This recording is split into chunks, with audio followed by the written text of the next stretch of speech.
Good afternoon. Today is January 14th, 2022. I'm Joan Wagnon, Project Director for the Kansas Oral History Project, but I'm a substitute today for interviewer Francis Jackson of Wichita, who was detained and delayed by the weather. With me also is our videographer, former Representative David Heineman, who manages to keep all these cameras moving well. We are in the House chambers of the Kansas State House, and this is an interview that's part of the Kansas Oral History Project's Examining the Diversity of Voices Active in Policy Making. It's kind of a mouthful, but we're going to focus on diversity in this whole series of interviews. And we hope to learn today about policy development in Kansas through the eyes of someone who has been intrinsically involved in that. So today, my interview is with the Honorable Ben Scott. Ben is an icon here in Topeka. He has pastored the East Side Church of God in Christ since the early 1970s. He has been the person that you go to for the NAACP. He's held numerous offices with them. He served on the USD 501 school board, and as a precursor to that was on the District Citizens Advisory Council and helped organize a number of things when school policy and politics in Topeka got complicated. We'll be talking about that today. You have had really a lot of experiences, Ben, and I think I'll start by just asking you to introduce yourself and look at the camera and tell people who you are as you see it. Okay. Well, I am Ben Scott. I've been living here in the city of Topeka here for quite a few years. I've been active and involved in many things within the city, but I guess one of the things that has been extremely important to me since childhood days was the church and church activities, because it was through the church that really enabled me to do so many other things that I didn't intend to do during my childhood days. But as I worked extremely hard within the church and the various activities, it was because of that the calling came to be a minister. And I didn't know it was going to be exactly like it was, but by the help of the good Lord, I was able to persevere, and it was through the ministry that really motivated me and gave me the patience to deal with the knowns and the unknowns of life.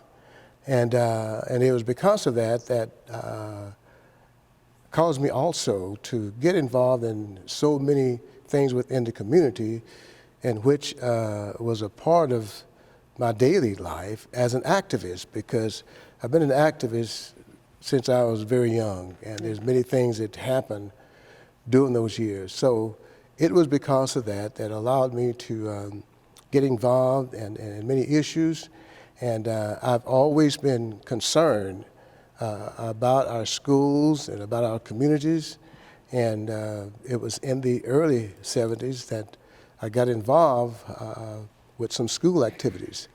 And those school activities I got involved with ended up performing and becoming a new advisory council to the Board of Education. It was called the DCAC, the District Citizen Advisory Council. Yeah. And it was through that council that I began to work within the school system. I was on many city boards and so forth and et cetera. And, but it was that DCAC that caused me to become interested. I wasn't a politician, I wasn't interested in it, but because of the various things and activities, you know, I was able to get involved, and during the early 90s, I was appointed to the Board of Education, and it was sort of interesting because there were, I think, a lawyer and several other degreed people that was interviewed for the same position, and I walked away with it. So it's been because of that that I've been able to move to various positions within our city and help to fulfill some of the missions that I've always wanted to do and be helpful. Well, you know, I remember you as far back as in the 70s when I started paying attention to what was going on in the community. Is that about the time you moved to Topeka when you founded the church in No. 1974, or had you been here earlier than that? I had been here earlier. I came here in the early 60s, I think 62, to attend the Washburn University. Oh, okay. And that's what's really brought me here. My sisters and my brother-in-law wanted me to come here, and so I come here and enrolled at Washburn. Well, you came all the way from Houston. I came all the way from Houston. It was quite a change, I suspect, from Houston and Harris County and Liberty, Texas, to Topeka, Kansas. That's right. That's right. And one of the interesting things that took place during that time was just traveling back and forth from Houston to Kansas. I found out what many people probably didn't realize, or realized but didn't admit it, that segregation was real. I can remember many times getting off the bus in Oklahoma and several places and having to go outside just to get a sandwich or to get a drink. You know, those were new experiences to me, and it was quite a bit of experiences, but they taught me great lessons. Well, let's talk a little bit about what it was like to go through the segregated school system in Liberty, because you had, my guess is, all black teachers. That's right. All black principals, and an all black student body. So what was it about coming up here that was different? Well, I think, and that was one of the stark differences, because most of the jobs I had, the few jobs I had prior to coming to here, you know, were jobs basically working in the cotton fields or working cornfields and so forth. And I remember my school days, you know. I remember being around people almost every day that looked like me. We worked together and so forth. And when I came to Kansas here, there was a stark difference, because even when I graduated from high school, I was very deeply concerned about education. That was one of the things that, one of the main purposes I had in life was education. And when I came here, began working a little bit in the school system and so forth, it was quite a difference, because at that time, we still had segregated schools right here in Kansas. And so once again, it was schools that I attended, I went to quite often. It was all black schools. And it sort of made me think, because there is a great difference between Texas and Kansas. I mean, there's a lot of differences there. But I didn't anticipate when I first came to Kansas here that I would find segregated schools. Well, because we are the home of Brown v. Absolutely, Board. absolutely. And the school district where you rose to the position of being on its governing body was the governing body that had to deal with segregation. Absolutely. Now, I think if you had come up and gone to Topeka High, you would have found that it was integrated. Yeah, that's right. But not the elementary schools. Right. And So talk to me about being on the school board then. I mean, you've had this experience of coming from Texas, going through Washburn, which was integrated, and then sitting on the school board, first the DCAC and these parent groups, and then dealing with the requirements to desegregate the schools here in Topeka. They didn't desegregate easily or early. no, you're absolutely correct. When I came on the board in 1990, Yeah. the district was still under court orders to integrate the schools. And it was in 1990, I think, when we drew up the first plan to desegregate, to integrate the schools. And it was quite a chore. That was in, yes, that was in 1990. And we had several plans. And the very first plan, I can sort of remember like today, the very first plan they drew up, the school board drew up, it closed, I think, 4 schools on the east side. Yeah. And there was only one potential school to close on the west side of town. Belvoir was one of them. Belvoir. Was it Lundgren?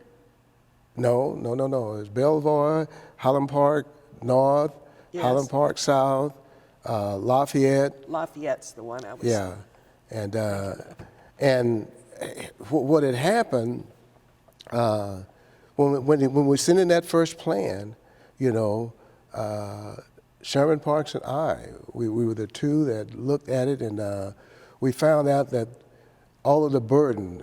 Sherman Parks Jr. Sherman Parks Jr. Yeah. That's right. Was on the east side.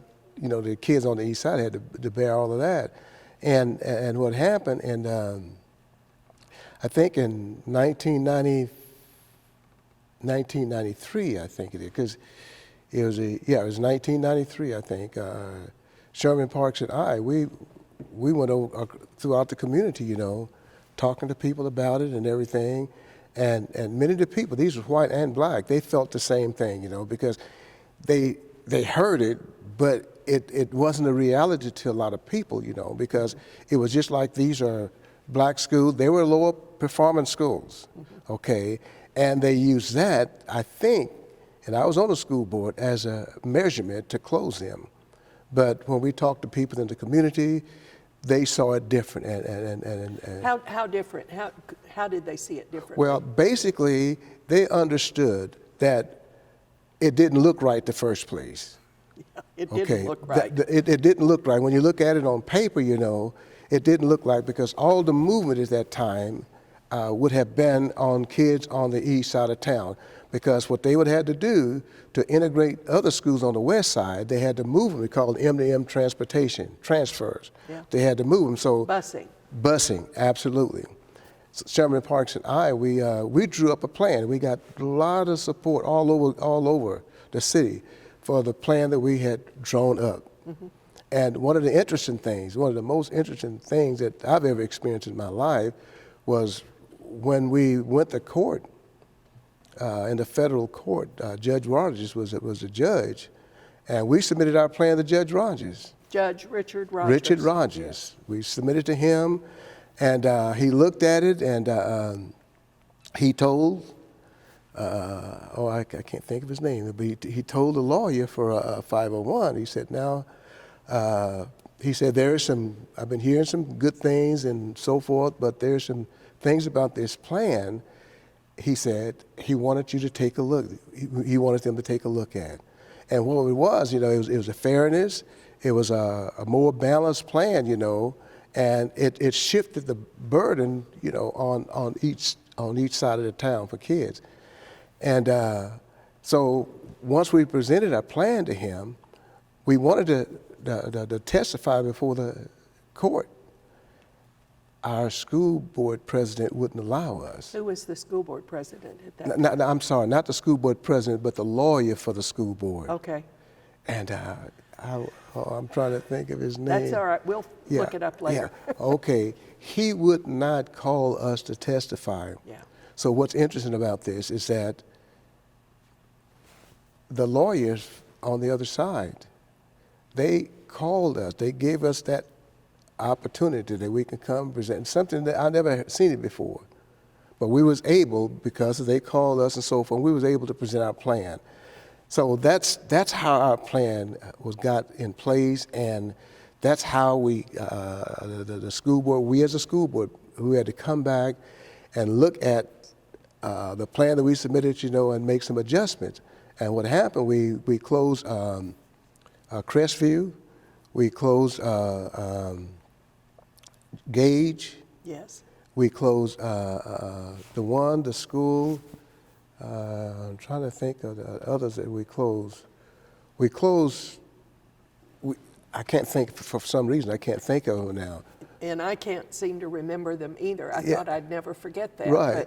And what happened was, during this transition, we decided to close Belvoir, Hudson was another school. Hudson was one, yeah. Hudson and Highland Park South, and there was another one. I can't think of the other one right now. Lafayette. Oh, Lafayette. But what we decided to do with Lafayette was to put a new school there, tear the old one down and put a new school there, which would later become the magnet school. That's what we decided to do with Lafayette. Okay. And that was a magnet school we put there. And over way over on the west side, I don't know, these schools ain't coming to mind. We decided to put a new school there. Was that Meadows? No. Because you closed some kind of north central. Yeah, it wasn't Meadows. It was But you ended up with 6 magnet schools, I think, didn't you? No, we only ended up with 2 magnet schools. 2 magnets? With the 2 magnet schools, the 2 magnet schools. One at Lafayette site, and the other magnet school was here on was that Williams? Williams. Named after Mamie Williams. Right, named Mamie. But the other new schools that we built, the one on the west side, I can't think of the name of the school. These were quality schools. These were schools that would be multimedia. Mm-hmm. Both of those schools, you know, and so that was sort of the trade-off.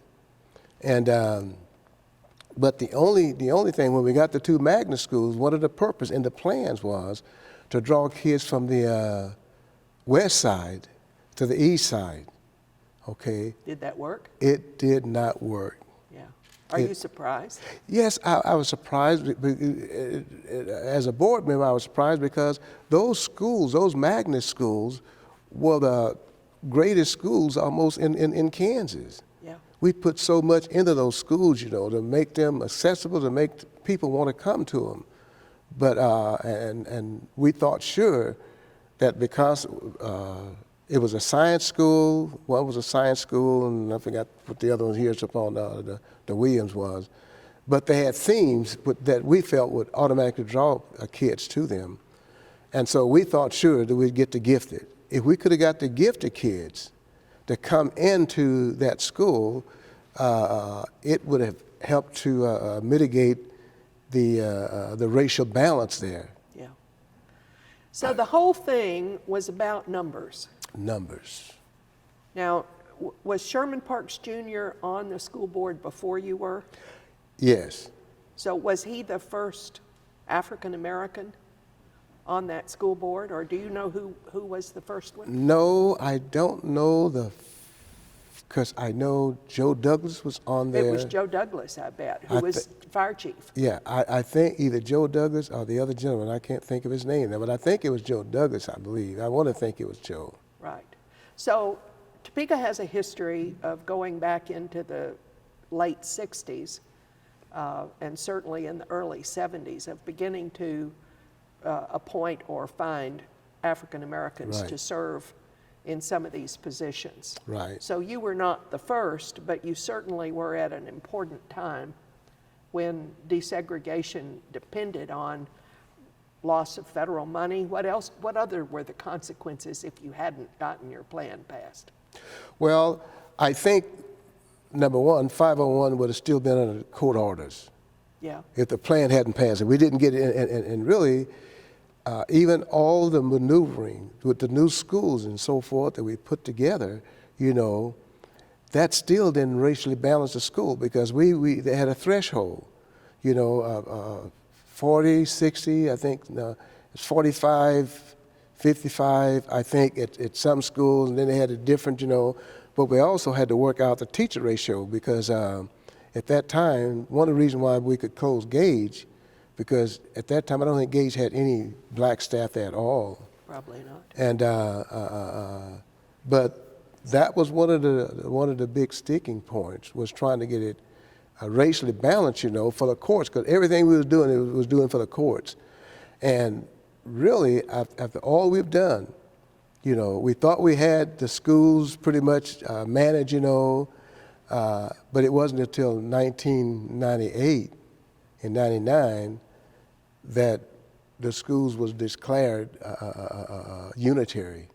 That's when we got unitary status in I think it was 1988 or 99. So from 1954, Absolutely. when Brown v. Board was heard by the Supreme Court, until 1999, it took before the Topeka Public Schools met muster. That's right. And Kansas City public schools are still Absolutely. under a court order, I believe, or else it's about to be lifted. Right, right, right. So you've served at an interesting time. That's right. And So now talk to me a little bit about the NAACP.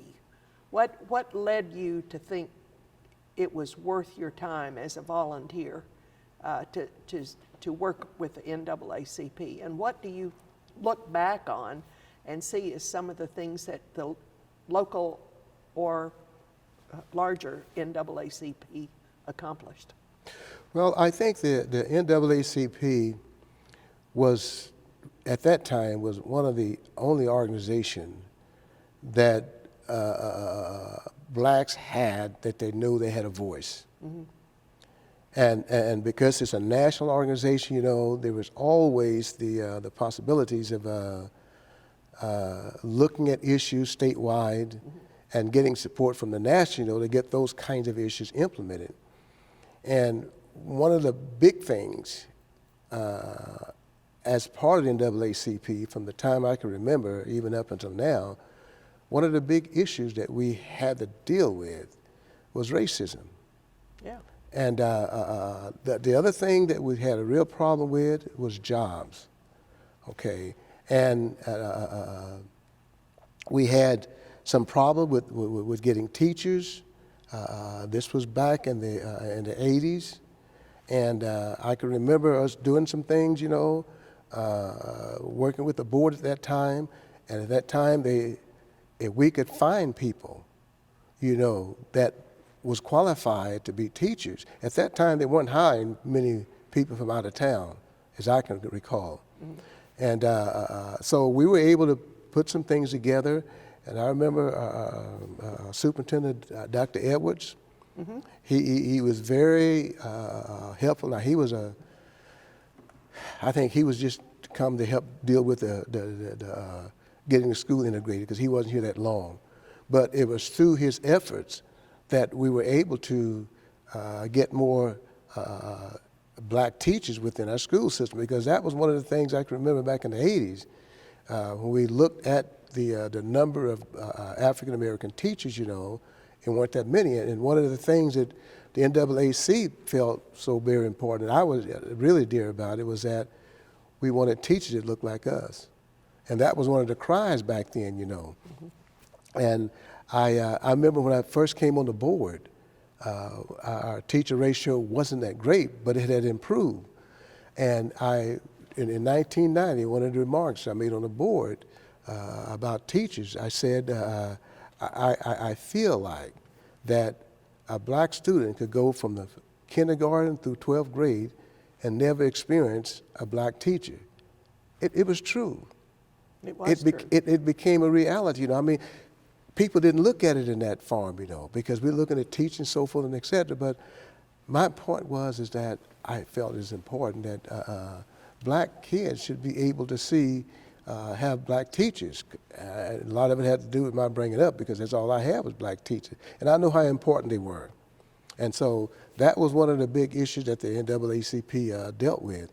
And I think the other issue that the NAACP dealt with back in those days, in the 80s, was districting. And I mean, homes, you know, nice homes. And they had that program, I think it was called HUD, I believe.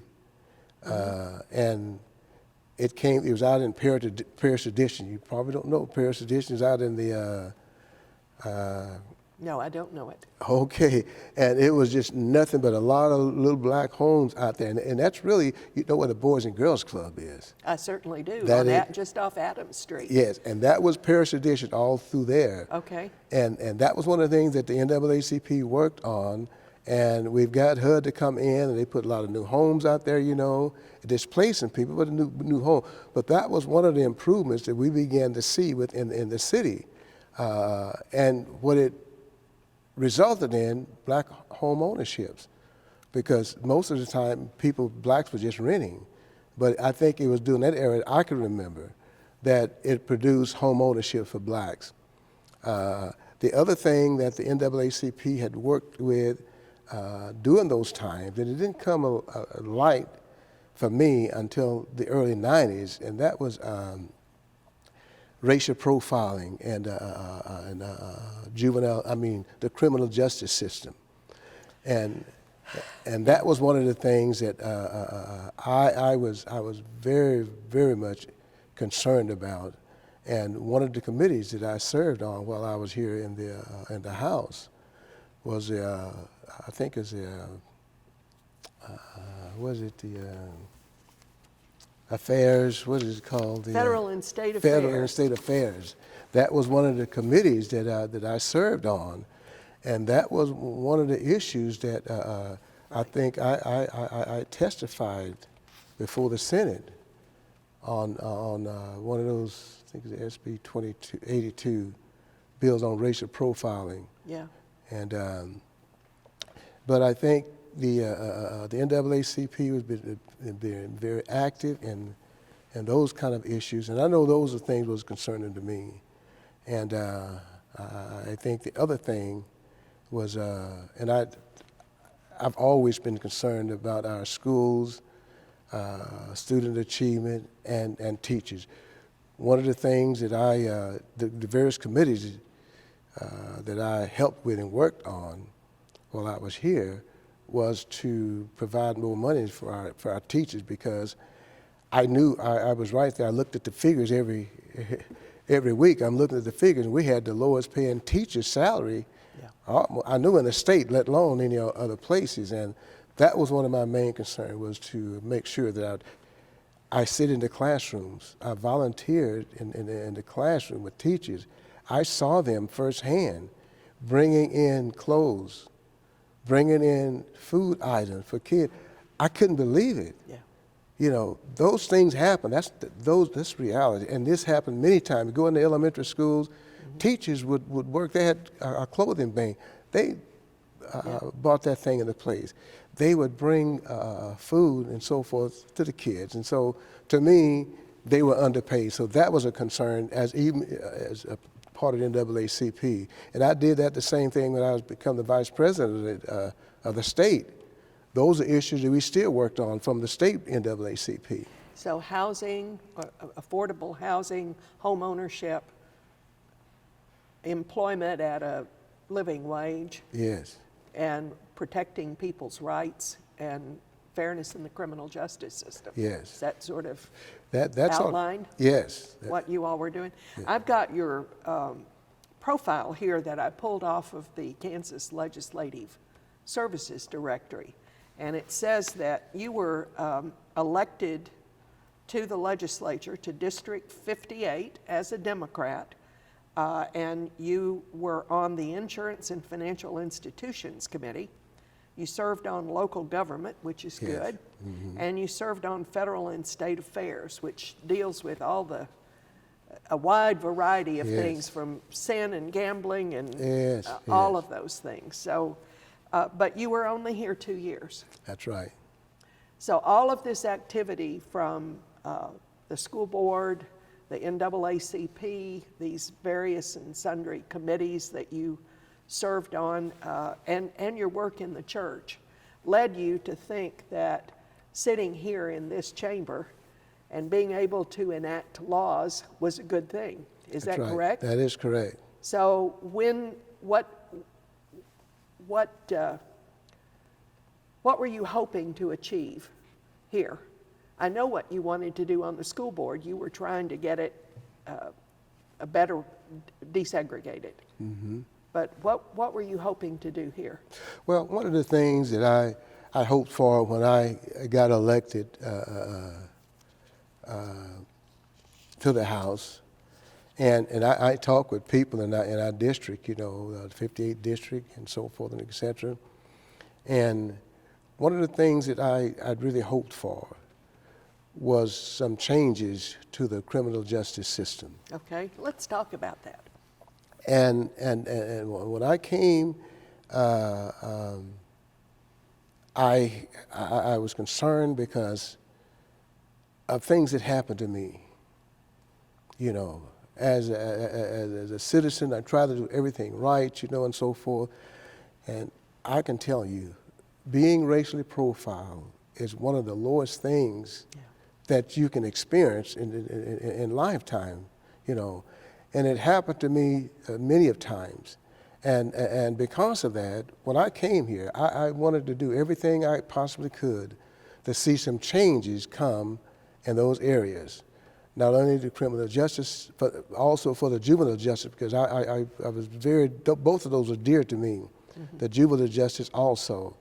And because of that, I work with our legislators. I mean, I met many times. Even I think it was our Scott Schwab. What's his position? He's now the Secretary Secretary of of State.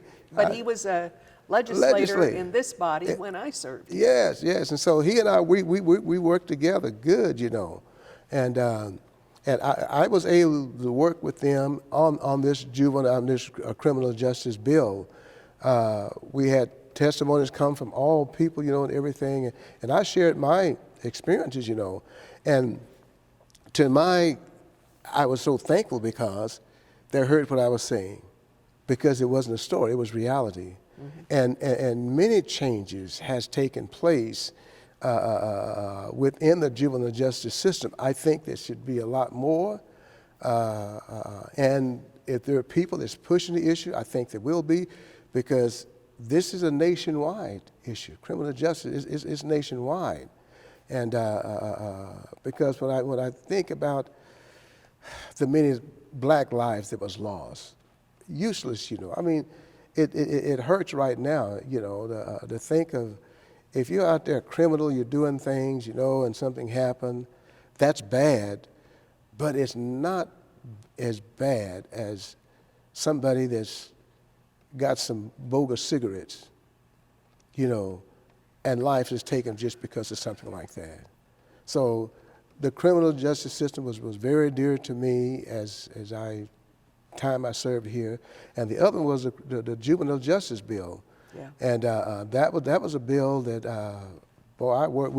I've come into committee meetings here late in the evening, working in committees, you know, on that bill. And one of the things that came out of it, which was great, and I'm thankful for it right this moment, was how we was able to craft that juvenile justice bill, because in that bill, we had to deal with school pipeline to prison.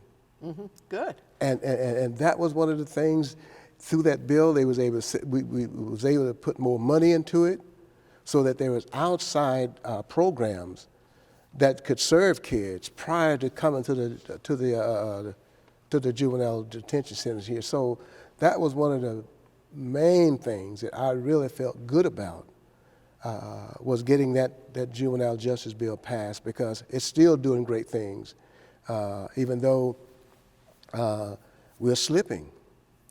But I think with good-minded people, things like that can become more important and more controllable. How do you deal with the racism that's inherent in that juvenile justice system or the criminal justice system? I mean, we lock up more black men than any other group. I think it must be a difficult problem to address, because we just lock people up. We don't provide services, or at least not very many in our prison system. How would you go about attacking the racist underpinnings of that system? And that is that's a very difficult situation to deal with. Yeah, it's not easy. It's not easy, and I know I've been looking at it for years, how to deal with it. And there's a couple of things that I personally feel like, because I've experienced it, I've done it in other areas of life, and that it has brought some good results, is to, number one, acknowledge that there is racism. It is very hard to get many people to believe that racism really exists. And a good example is CRT. See, Talk about that. Absent of absolutely acknowledging, hey, racism does exist, racial profiling. If you don't acknowledge, and I work with the chief of police here, I work with them, you know, and we did lots of things, you know. And during my whole tenure, I'm digressing a little bit, but during my whole tenure working with the police about racial profiling, not one black person was ever brought before the court. Never. No one ever was charged. No one was ever brought to court because of it. So things like that tend to escape you. And we talk about it in terms like driving while black. Yes, yes. Delmer White, Pastor White. Yes, yes, yes.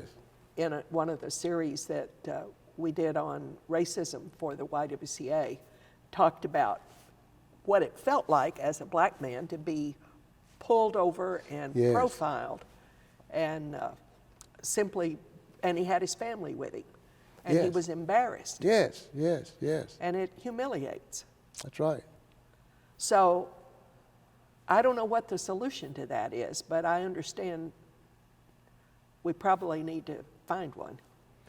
I do, and about the CRT, I think this legislation here, both sides, is going to be taking that up within the next week or so. Okay. And what's troubling to me about it is that CRT is not new. This is nothing new. This is something that's been around way back there, all right? But it's only been taught and dealt with in the universities, okay? And it talked about how racism and so forth it's here, you know, it's something that's alive.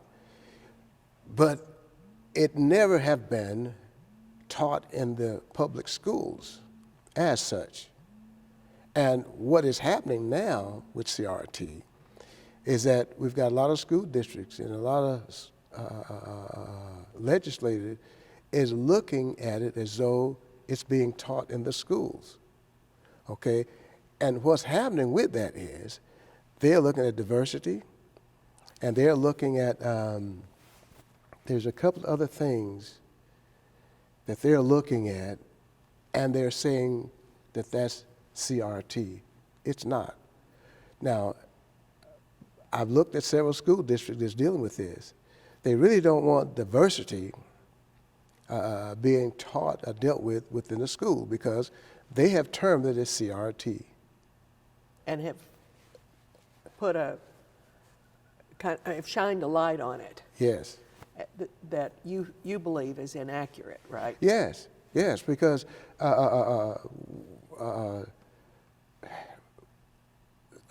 diversity is not racism. And I think, and there was another one, I can't think of the other thing. Inclusion, diversity and inclusion, is that what you're talking about? Yeah, but there was another one that these people that they're looking at is diversity. This being taught in the schools now. And they're looking at it as CRT, but it's not. And they're saying that, you know, if we teach diversity, and I'm looking at one of the school districts, then that's CRT. And that is not CRT because even the state board, you know, they've already declared that it's not in the school system. But what it is a way to move away from kids being able to understand that there is racism. And I think this is one of the ways to divert it in the school system. And because of that, I think we have one of our legislators to say that teaching diversity, you know, it hinders the health of kids. And that is so naive, you know, and it's not. What you're bringing up is the difficulty that we have in this state and in other states in coming to grips with such polar opposites of opinions about the impact of race on our society. That's right. How do you deal with it in the church? Well, it's a little different in the church because most of our churches, and thank God they're becoming more and more mixed than they was, years back. And so one of the ways that we just talk about it, and that's what I'm saying. If you can acknowledge that racism does exist, if we can look at examples of it, and this is what we do. A lot of time we look at a lot of issues within the church, that how racism impacted employment, for an example. Yeah. How racism can attack, and this one seems a little naive, but if you don't have insurance, you go through the insurance, a lot of that, and I have dealt with it as a pastor. There's some people who can go, don't have insurance, they can get good service. But there are other people that can go, and you're put in the back line, so to speak. And this is experience. I'm talking about really things really happening, And if you don't have insurance, you're limited as to what kind of medical services you can have. Mm-hmm. And I don't want to term all of those kinds of issues as racism, but I look at the color of the skin. A lot of it had to do with seeing your color. You don't have insurance, so how do you separate the two? Yeah. So in the church, we have a lot better way to deal with it because we're talking about love, we're talking about patience, we're talking about understanding, and love your enemies. And believe me, that go a long way. And we do have mixed people in our church that go a long way in helping to deal with those kinds of issues, especially racism. Well, you have certainly in your career taken on some very controversial topics. We're probably running pretty close to the end of our interview. I want to ask you two more questions and get your take on this. When you ran for election the first time, Harold Lane had just retired, so you won that first race. Mm-hmm. And then you ran to get reelected, and you ran against Vic Miller. What was that campaign like? Well, that was sort of a bittersweet campaign because, first of all, I'm not a sore loser. I've lost so many times down through the years, but what I've realized, I've gained far more than what I've lost. And because of that, it wasn't, there wasn't any animosity, nothing of that sort, but I think the thing that bothered me the most was people that came to me and began to share things with me that they felt like if I would talk about these issues, that I would have a much better chance of winning against Vic Miller, okay? And I told them, I said, I can't do that. And I guess that was the part of me that didn't show a true politician. They wanted you to go negative. They wanted me to go negative.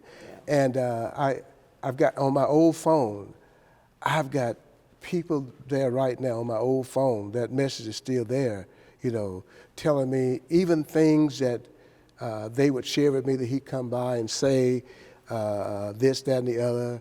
And one of them, the sort of crazy, said that you got to watch out for him because he is a Republican. and these were people, they share that information with me. And that was one of the things that I felt good about because, number one, I would not go negative. I feel like that if I would have,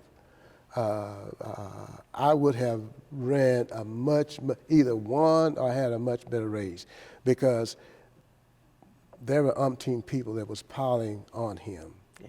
And I wouldn't do it because that was not my nature. So you lost the race and lost the seat and the opportunity then to work on all these issues that you care about. How are you gonna keep working on these issues? Well, I think one of the reasons why I'm going to keep, because I'm an activist, that's the first thing. Okay, that's where I want to go with this. I have been involved, and one of the things that helped me on the school board, we travel across the nation as a school board members on how to, number one, make policies and how to impact bills to get passed. I've learned those, I got a lot more lessons to learn, but I've learned a lot of those lessons, and because of that, I understand fully that to get the sales tax, as an example, to get that taken away, I'm going to have to deal with legislators, okay? Now, all of them you're not going to be able to deal with, but what's important, I learned this as a pastor in the church, you got to find somebody that will listen, and that's what I do right today. I'll find legislators, I mean in the Senate and the House, that will listen to my issue and work with them. In fact, I've got a bill that through the NAACP, hopefully we won't be able to get it this year because we didn't get all of our members to agree with it. But I'm going to work through this legislation. Well, you have a good vantage point because you Yes. are currently the doorman up here. Yes, yes, So you catch them in the absolutely. hallway coming through the door That's and right. say, vote for the sales tax. Yes, and I got to be careful. I guess vote to get rid of the sales tax on Yeah. food, I should say. Right. I got to be careful how I approach them as they come to the chamber. But when we're outside, I have that opportunity. Yeah. I can visit with them. And like I said, face recognition is important. They know who I am. And was this Joe? The gentleman that was here? Joseph Lee. Joseph yes. Lee. I see him all the time when he comes. I see him all the time, but like I said, I'm over on this side, and I don't get to interact with many of the House The people. Republicans are over here Yeah, now. yeah, see, but anyway. I need to bring this interview to a close. It's been delightful having a chance to talk to you, and I'm glad we got this set up. I do have one thing that I have to say for the project, but before I sort of give my spiel about who the Oral History Project is, do you have anything else you want to add to this interview that you want to get on tape for us? I just want to, this is an oral history project. Yes. Okay, and I do want to say this. I think it was in the 1108, I believe, on 2011, I believe, or 2008, I served on a committee because I sent a resolution to the State Board of Education to get Black history as a standard in our school system in Kansas. I was looking at that resolution the other day, you know, and we worked on that for 2 years, almost 2 years. We, the NAACP? No. This was a group that was set up by the State Board of by the State Board of Education. Okay. It was 40 people. Okay. And the main thrust here, that once I gave them presented that resolution, they formed this committee, and that the standards was to deal with history, social studies, and another one. I can't think of the other one. There was 3. Civics? Social study, history. I can't think of it. Anyway, but that's what the standards was about, you know. And my purpose was, and I did that through the NAACP, was to include Black history. What many want to think that Black history and American history is the same thing. They are not the same thing. I know there's a lot of correlation. I think we've dealt with it all these years because of that, but there are some distinctions. There are some things that really need to be looked at. So that was one of the projects that I worked on that I was very proud of, even though it didn't come out like we wanted to, but it brought a lot of focus to the State Board of Education as how important Black history really is. Well, and Ann Ma is still sitting on the state board, so you can call her up and Yes, See if she'll do it. that's right. Thank you very much. This was delightful, and I'm glad we had a chance to do this. I need to do my commercial for the Oral History Project. The Kansas Oral History Project is a not-for-profit corporation created to collect oral histories of Kansans who were involved in shaping and implementing public policy. Recordings and transcripts of these oral history interviews are accessible to researchers, educators, students, and members of the public through the Kansas Historical Society, the State Library of Kansas, and our own website, ksoralhistory.org. Funding for this project has been provided by volunteers, individual donors, and Humanities Kansas, a nonprofit cultural organization connecting communities with history, traditions, and ideas to strengthen civic life. I'm Joan Wagnon, and this has been Scott, and we have enjoyed the opportunity to talk together about his experiences as a leader in Topeka. Thank you. Thank you.